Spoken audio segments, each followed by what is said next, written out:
The previous two videos are the restoration of a set of double entry doors from the mid-1800s. They are a commission from clients who bought the set from their neighbors in their double side-by-side Queen Anne Victorian in our town. The neighbors didn't want these doors, and my clients saw them as the beautiful piece of history that they are. These Eastlake doors were covered with asphaltum, also known as tar, paint, on the exterior, and it has been a fight to remove it. They are stripped twice, and now I am restoring and refreshing their hardware. These doors were once lovingly considered as a completed Eastlake set, right down to the keys, which I don't have. I want to bring them back as best I can. These are unusual solid chestnut doors with hand-carved floral appliques, top and bottom. Eastlake was a European architect at that time in the mid-1800s. So at some point, someone added this additional trim to make the door fit.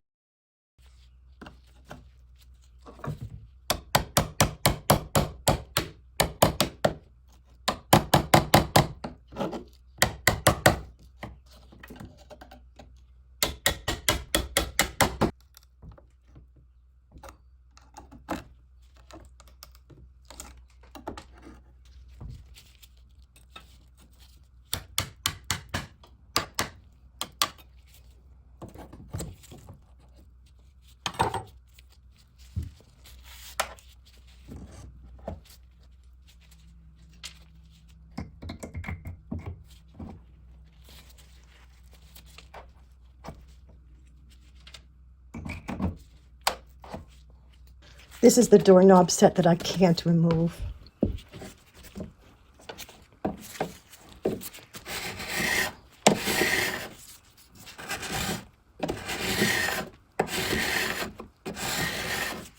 So any tiny nails that I find, I actually tried removing. Here's an old thing right here. I don't know what that was.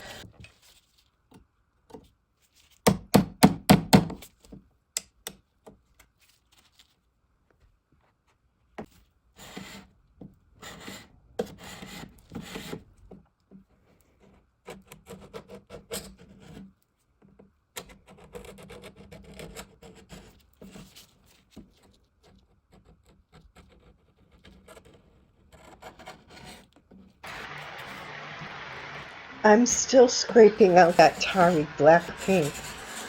I will eventually refinish that door set in situ after staining and finishing the door.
I'm painting the cast iron hardware with rust-retardant paint. After the rust remover and all the rinsing, I also sprayed them with clear lacquer before applying the copper gilding wax to the heavily detailed features.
Now I'm filling in the edge of the stile where the doors meet together with wood putty because my thought is I'd like to make them as smooth and flat as possible. That way there's very little airspace where they meet.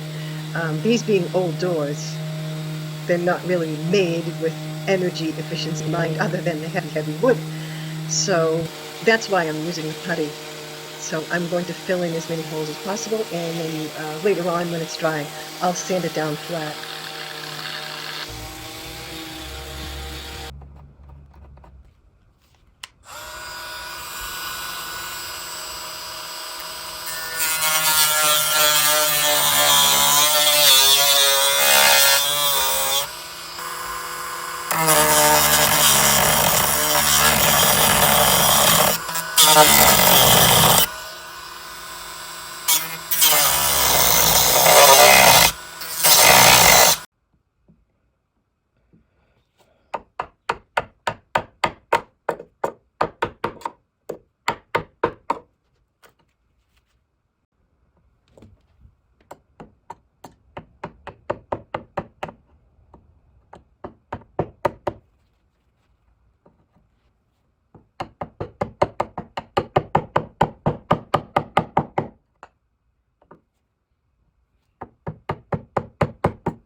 Yep, so we'll leave that for about half an hour, and then I'll come in and see if I can take it down a little bit.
So this is where I am after stripping a few times with a few different products.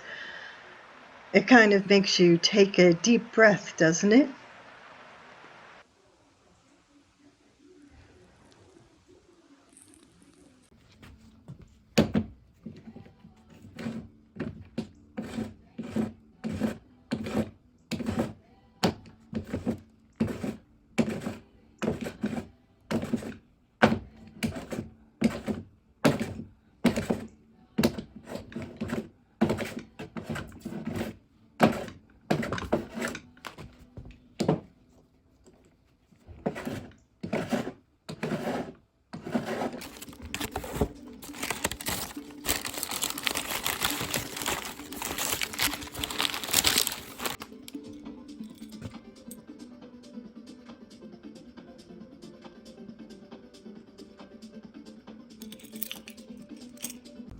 So this will actually go on the other side of the door. This is the outside. This goes on the inside of the door. And it has the chain, which is hooked up at the top. And there's a spring on this side. I'll show you. See the spring? It works pretty good, and I'll oil it. It goes right to the bottom there. And that unlocks it. Hopefully you can see that. Pull the chain, and this goes into the floor. It usually has a kind of switch plate on the bottom, a flat switch plate, but I haven't seen one yet, and this didn't come with it. They don't usually come together. But you can even do it right into the floor itself. You can put a little depression in the floor so that this fits in it, but I'll probably come across one eventually.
Although I would always prefer it to sand by hand on these restorations, sometimes you just cannot because the finish that was on there just needed to be removed. So here I'm using a sheet sander, so that it won't leave swirl marks. And I have I think it's a 60 or 80 grit sandpaper on here to try to remove that finish as much as I can.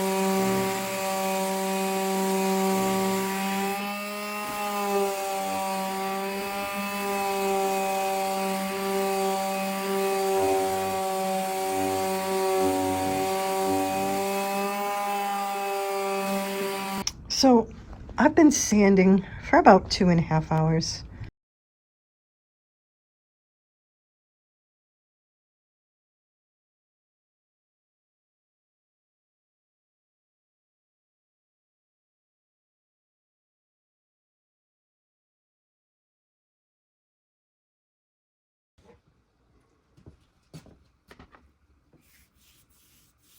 I'm using a mixture of oxalic acid to see if I can lift some of these stains. One door is worse than the other. Now, I'm not sure if the stains were actually underneath the asphalt and paint or whether the stripper actually stained the wood when I applied it. I absolutely don't know, because when the stripper came off, that was the finish that I was left with. So I can't say.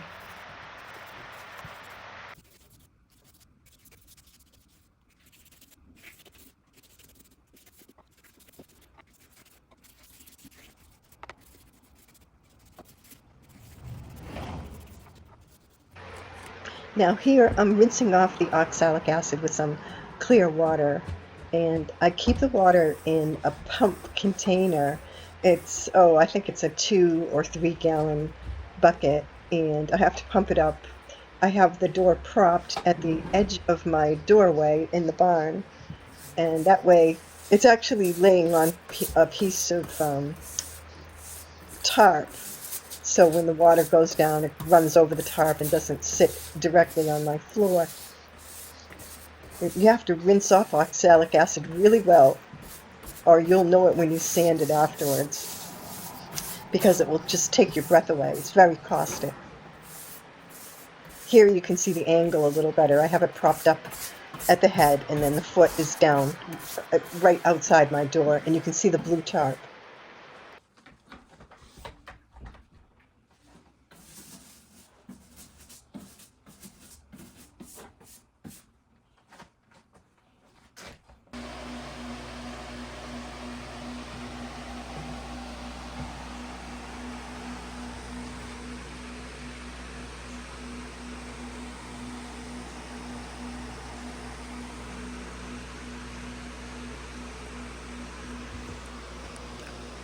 Time to let this dry as much as we can.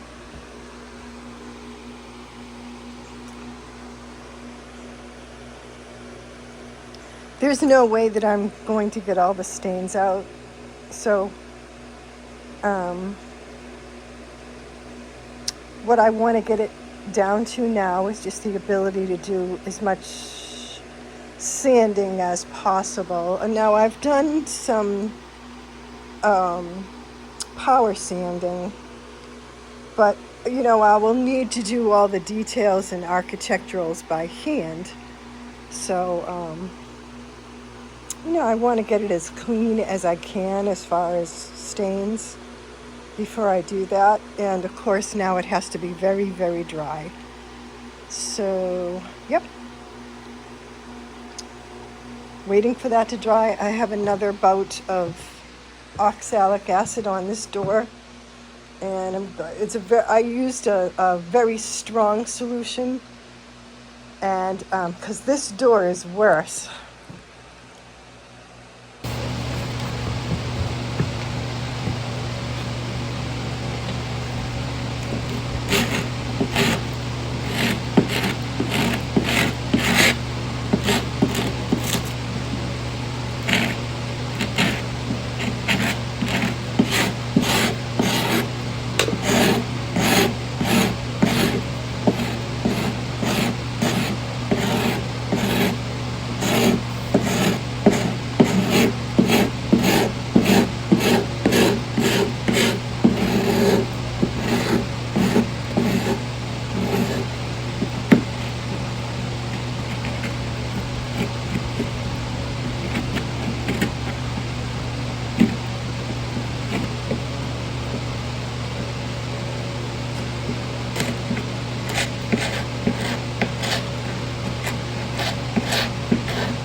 So here I'm going to fix this little trim in here with a little bit of sawdust that doesn't have stains in it. It's fresh sawdust.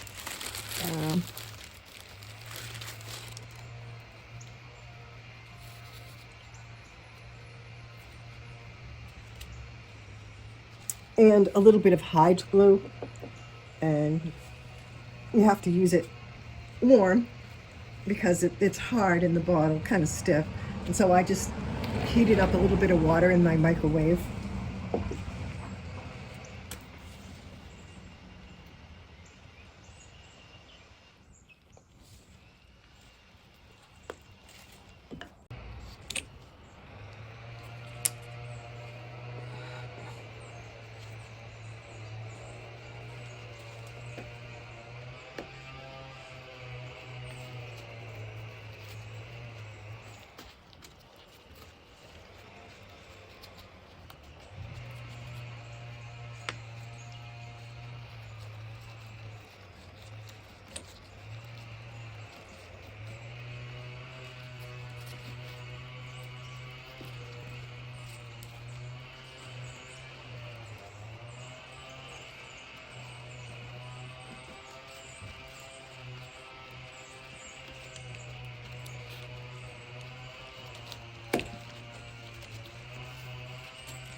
This is after stripping and sanding.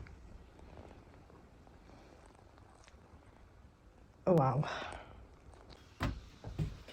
So, though I had planned on being able to stain these doors front and back toward the end of this week, I have also come to another impasse, and that is the interior doors are not good enough looking for me to put stain on. I could use a gel stain, and some people might opt to do that, and I think that's okay. But I want to really get these down to the best looking original wood that I can. That way, I mean, part of the personality of the wood is you're going to see a lot of these defects. A gel stain would hide a lot of the defects better, but I think part of their charm and the abuse that they've taken, I think we need to see them in the true light that they actually are. But that being said, I don't want to put an oil stain on something that's actually going to bring out all these stains and just make it look even worse or enhance it. So I did some oxalic acid on the exterior of each door earlier this week or the end of last week, because all these things really take a lot longer than you'd think because everything has to dry. But what I've admit that I have to do now is oxalic acid treatment on the interior doors. Now, whether that's one treatment or two, I'm thinking it's probably going to be two, just like the exterior. So it's going to take a few days. And then before I put any kind of oil treatments on these doors, they have to be really, really dry. And then there's all that sanding that I have to do as well. So let's take a close look at what I'm working with, and then I think you'll understand. So I'm pretty sure next week's video will be something different because we have to take a break from giving you the doors. But hopefully this will be done next week. So even if you don't see them in the next video finished, you will see them ultimately, probably the week after or the week after that, maybe even if the client has the time and the energy to get these doors fitted and up at their house, we can actually see what they look like on the house. So that would be really cool. I won't promise that, but so let's take a look at both these doors and why I have to finish the way I'm Let's look finishing at the them. doors as if they would be standing from the floor up. You know, I mean, a door that's well over 100 years old, 100 and even 150, 140 years old. You know, you're going to see a significant amount of damage just from, you know, people live in their homes and they have animals and, you know, just life in general. Sometimes you bump around and make a few mistakes with your things. A lot of scratches here, so somebody had a dog. I'm not sure how well these are going to come out. This might have been a little woodworm, and I'm going to poke this out. Somebody stuffed something in there. So hopefully some of these stains will come out. In a perfect world, I would remove this trim, but here's why I didn't. In the beginning, I assumed I would remove it, but this glass is so large, and I work alone, and I'm afraid if I start to remove the trim, the glass will lose its integrity and actually fall out. So I don't dare to, but we'll figure out what we're going to do with this, and we'll get that filled so it won't be open to the weather, and I'll fill it with putty. So this is one door. Just a lot of staining, and so yeah, I want to take some of that staining out the other door. So this is looking from the top down. Wow, this one, if you can believe it, it almost looks worse. I don't know what kind of stains these are, but I think these will respond a little bit.